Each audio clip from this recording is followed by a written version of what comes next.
Hi అందరికీ. మనందరికీ భారత స్వాతంత్ర్య పోరాటం గురించి తెలుసు. కాని ఆ కథలో మనలో చాలామందికి తెలియని ఒక ముఖ్యమైన అధ్యాయం ఉంది. అదేంటో ఈరోజు చూద్దాం. ఈ మహోద్యమంలో క్రైస్తవుల పాత్ర ఏంటి తెలుసుకుందాం రండి. స్వాతంత్ర్యం కోసం ఎవరు పోరాడారు? ఈ ప్రశ్న అడగ్గానే మన కళ్లముందు కొందరి ముఖాలు, కొన్ని పేర్లు మెదులుతాయి కదా. కాని మనం చూస్తున్న ఈ చిత్రం పూర్తి చిత్రమేనా, లేక మనకు తెలియకుండా ఇంకా ఎందరో వీరుల కథలు ఆ వెనుకాల ఉండిపోయాయా? నిజం చెప్పాలంటే సమాధానం మనం అనుకున్నదానికంటే చాలా చాలా పెద్దది. స్వాతంత్ర్య పోరాటం అనేది ఎవరో ఒక్కరిదో ఇద్దరిదో కాదు, అది ఎందరో మహానుభావుల త్యాగాల ఫలితం. మరి రోజూ చరిత్రలో అలా మరుగున పడిపోయిన కొందరు వీరుల గాథల్ని వెలుగులోకి తీసుకొద్దాం. సరే, మరి ఈ స్వాతంత్ర్య పోరాటంలో క్రైస్తవుల పాత్ర ఎప్పుడు మొదలైంది, ఎక్కడ మొదలైంది? ఆశ్చర్యంగా అనిపించొచ్చుగాని ఉద్యమం యొక్క తొలి ఆలోచనా బీజాలు పడినప్పుడే మొదలైంది. అవును, ఈ స్వేచ్ఛాభావనకు పునాదులు వేసిన మొట్టమొదటి జాతీయవాదులలో కొందరు ప్రముఖ క్రైస్తవ నాయకులు కూడా ఉన్నారు. ఆయన మాటల్లోనే వినండి. కాళీచరణ్ బెనర్జీ ఏమన్నారంటే, మేము క్రైస్తవులమే కావచ్చు, కాని మా జాతీయతను వదులుకోలేదు. మేము హిందూ క్రైస్తవులం. జాతీయత అనేది మా నరనరాల్లో, మా రక్తంలోనే ఉంది. ఎంత పవర్ఫుల్ మాటలండివి! తమ విశ్వాసం వేరైనా దేశభక్తి తమ రక్తంలోనే ఉందని ఎంత బలంగా చెప్పారో చూడండి. అలాంటి తొలితరం నాయకుల్లో ఇద్దరు చాలా ముఖ్యమైనవాళ్లు. ఒకరు కేసీ బెనర్జీ, మరొకరు కృష్ణమోహన్ బెనర్జీ. కేసీ బెనర్జీ ఏకంగా ఇండియన్ నేషనల్ కాంగ్రెస్ వ్యవస్థాపకులలో ఒకరిగా నిలిస్తే, కృష్ణమోహన్ బెనర్జీ బ్రిటిష్ వాళ్ల ప్రమేయం ఏమాత్రం లేకుండా కేవలం భారతీయులతో నడిచే బెంగాల్ క్రిస్టియన్ అసోసియేషన్కు అధ్యక్షుడుగా ఉన్నారు. అంటే మన రాజకీయాల్లో మనమే ఉండాలి అనే స్వయం ప్రతిపత్తికి వీళ్ళిద్దరూ బలమైన పునాదులు వేశారు. సరే, ఇక కథ గాంధీ శకానికి వచ్చింది. ఇక్కడ్నుంచి స్వాతంత్ర్య పోరాటం స్వరూపమే మారిపోయింది. అది కేవలం కొద్దిమంది మేధావుల ఉద్యమంలా కాకుండా ఒక మహాప్రజా ఉద్యమంగా మారింది.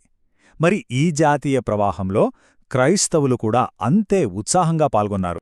దీనికొక బెస్ట్ ఎగ్జాంపుల్ ఎవరంటే జేసీ కుమారప్ప. ఈయన అమెరికాలో చదువుకున్న పెద్ద ఆర్థికవేత్త, మంచి ప్రొఫెసర్. కాని దేశం పిలుస్తున్నప్పుడు వీటన్నిటినీ పక్కనపెట్టి గాంధీజీతో పాటు నడిచేందుకు సబర్మతి ఆశ్రమానికొచ్చేశారు. దేశభక్తి ముందు పదవులు, హోదాలు ఎంత చిన్నవో కదా. ఆయన నిబద్ధత గురించి చెప్పాలంటే మాటలు చాలవు. గాంధీజీ నడిపిన యంగ్ ఇండియా పత్రికలో ఆయన రాసిన వ్యాసాలు నిప్పులు చెరిగాయి. అవి బ్రిటిష్ ప్రభుత్వాన్ని ఎంతగానో భయపెట్టాయంటే ఆ రాతల కారణంగానే ఆయన నెలల తరబడి కఠినమైన జైలు శిక్ష అనుభవించాల్సి వచ్చింది. ఒకవైపు కుమారప్ప లాంటి మేధావులు తమ కలంతో పోరాడుతుంటే, మరోవైపు టైటస్ జీ లాంటి వాళ్లు నేరుగా గాంధీతో కలిసి అడుగువేశారు. మన స్వాతంత్ర పోరాటంలో ఒక ఐకానిక్ మూమెంట్ ఏదంటే అది దండియాత్ర. ఆ యాత్రలో గాంధీగారితో పాటు నడవడానికి ఆయన స్వయంగా ఎంపిక చేసుకున్న 78 మందిలో ఒకరు ఈ టైటస్ జీ. మరి ఈయన పేరు చరిత్రలో ఎలా నిలిచిపోయిందో తెలుసా? చాలా ఆసక్తికరంగా ఉంటుంది. మన పాత 500 రూపాయల నోటు గుర్తుందా? దానిమీద దండియాత్ర ఫోటో ఉంటుంది కదా. ఆ ఫోటోలో గాంధీజీ వెనకాల నడుస్తున్న వారిలో ఈయన ఒకరు. అంటే చూడండి, చరిత్ర మన జేబులోనే, మన దైనందిన జీవితంలోనే ఉంది. ఆ చారిత్రాత్మక యాత్రలో గాంధీజీ వెనుక ఆయన స్థానం 7వది. నెంబర్ చిన్నదే అనిపించచ్చు, కాని స్వాతంత్ర్య పోరాటంలో క్రైస్తవుల భాగస్వామ్యానికి అది ఒక చెరగని గుర్తు. సరే, స్వాతంత్ర్య పోరాటమంటే కేవలం పురుషుల కథ మాత్రమే కాదు కదా. ఎందరో మహిళలు కూడా అంతే ధైర్యంగా ముందుకు దూకారు. మరి ఈ సెక్షన్లో ఆ పోరాటంలో పాల్గొన్న కొందరు ధైర్యవంతులైన క్రైస్తవ మహిళల గురించి తెలుసుకుందాం. వాళ్ల సేవల్ని మనం తప్పక గుర్తించాలి, గౌరవించాలి. ఈ మహిళా యోధులలో మనం అస్సలు మర్చిపోకూడని పేరు అక్కమ్మ చెరియన్. ఆమె ధైర్య సాహసాలు ఎలాంటివంటే, ఆమె ధైర్యాన్ని చూసి సాక్షాత్తు మహాత్మా గాంధీయే ఆమెను ట్రావెన్కోర్ ఝాన్సీ రాణి అన్నారు. ఆలోచించండి, సాక్షాత్తు గాంధీజీ అంత పెద్ద బిరుదు ఇచ్చారంటే ఆమె ఎంతటి వీరవనితో. ఇది ఆమె పోరాటానికి జాతిపిత ఇచ్చిన అతిపెద్ద గౌరవం. అక్కమ్మ చెరియన్ ఒక్కరే కాదు, పండిత రమాబాయ్ భారత జాతీయ కాంగ్రెస్కు హాజరైన మొదటి మహిళా ప్రతినిధులలో ఒకరు. అలాగే శ్రీమతి వైలెట్ ఆల్వా నేరుగా గాంధీతో కలిసి ఉద్యమాల్లో పాల్గొన్నారు.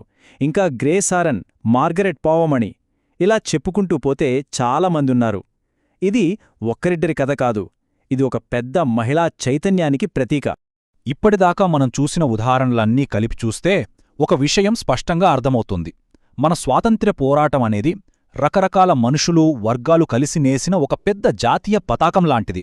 అందులోని ప్రతి దారం, ప్రతి రంగు చాలా విలువైంది. ఉదాహరణకు సహాయ నిరాకరణ ఉద్యమం తీసుకోండి, ఉప్పు సత్యాగ్రహం, క్విట్ ఇండియా ఉద్యమం. ఇలా మన పోరాటంలోని ప్రతి ముఖ్యమైన ఘట్టంలోనూ క్రైస్తవుల భాగస్వామ్యం మనకు చాలా స్పష్టంగా కనిపిస్తుంది. అంటే వాళ్ళ ప్రమేయం ఏదో ఒక స్టేజ్కే పరిమితం కాలేదన్నమాట. ఉద్యమం మొదలైన దగ్గర్నుంచి చివరిదాకా కొనసాగింది. వాళ్ళ సేవలు కేవలం ఉద్యమాలకే ఆగిపోలేదు. రాజకీయాల్లో మధుసూదన్ దాస్ లాంటి వాళ్ళు, పత్రికారంగంలో బ్రహ్మబంధవ్ ఉపాధ్యాయ, దౌత్యంలో కేటీ పాల్, ఇలా ప్రతి రంగంలోనూ తమదైన ముద్ర వేశారు. అంతేకాదు, సిఎఫ్ ఆండ్రూస్ లాంటి విదేశీ మిషనరీలు కూడా ఎన్నో కష్టాలు ఎదుర్కొని మన ఉద్యమానికి మద్దతుగా నిలిచారు. అంటే స్వాతంత్ర పోరాటాన్ని ఒక బహుముఖ ఉద్యమంగా మార్చడంలో వీళ్ల పాత్ర చాలా పెద్దది.